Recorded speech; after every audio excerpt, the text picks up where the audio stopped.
Hello and welcome back to the course on machine learning. In today's tutorial, we're going to talk about the k-nearest neighbors algorithm. Alright, so let's get started.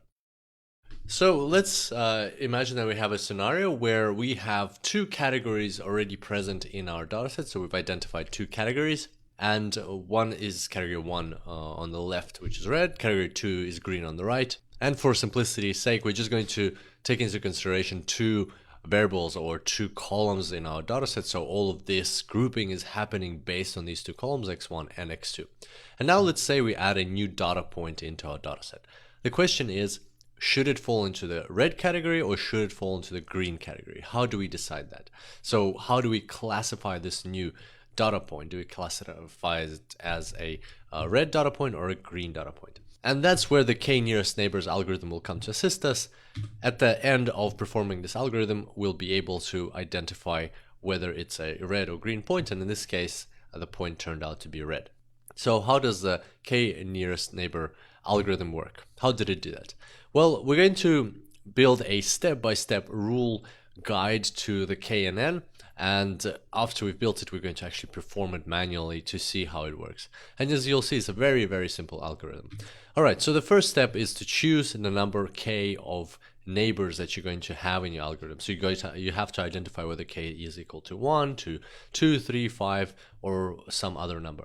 And one of the most common default values for k is 5. And next, you need to take the k-nearest neighbors of the new data point according to their Euclidean distance. Now here, you don't have to use Euclidean distance. You can use other distances such as the Manhattan distance or any other distances that you might be considering. But in most cases, the Euclidean distances are used, so we're going to stick to those. So once you've taken the nearest neighbors, among these k neighbors, you need to count the number of data points in each category. So how many data points fell into one category, into the other category, and so on. If you might even have more than two categories in your data set, so you just need to calculate how many fall into which category. And then you need to assign the new data point to the category where you counted the most neighbors. As simple as that. That's why it's called k-nearest neighbors, and then your model is ready. As you can see, it's a very simple algorithm, and moreover, we're just going to do a manual exercise right now to really solidify this knowledge. So let's move on to that. So here we've got the new data point has been added to our scatter plot as we saw previously. How do we find the nearest neighbors of this new data point? Well, let's have a look at the Euclidean distance that we're going to use.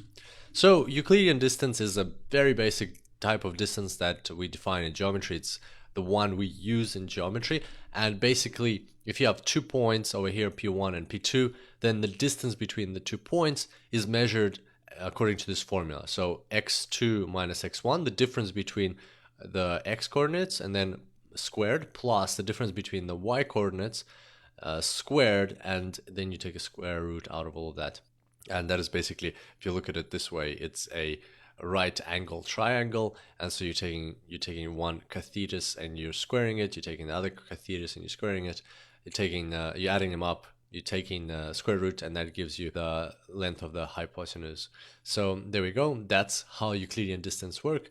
Again, you could choose any type of distance, but this is the geometrical distance, and this is the one we're going to stick to. So basically on a scatter plot, a two-dimensional scatter plot, we can just draw the lines and see what is closer.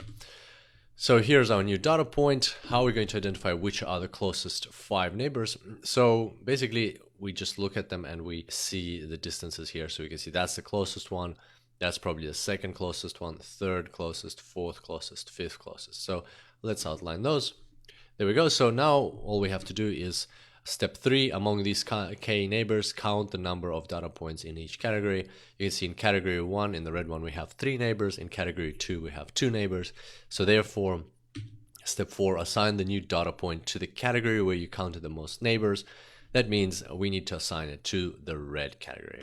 As simple as that. There we go. Now we have classified this new point and your model is ready. There we go. It's a very straightforward algorithm, one of the simplest you can think about it. So it's very good to get this section started with a simple example like that. And also we're going to have a look at some practical exercises, and Hadlin will show you around R and Python. I look forward to seeing you next time, and until then, enjoy machine learning.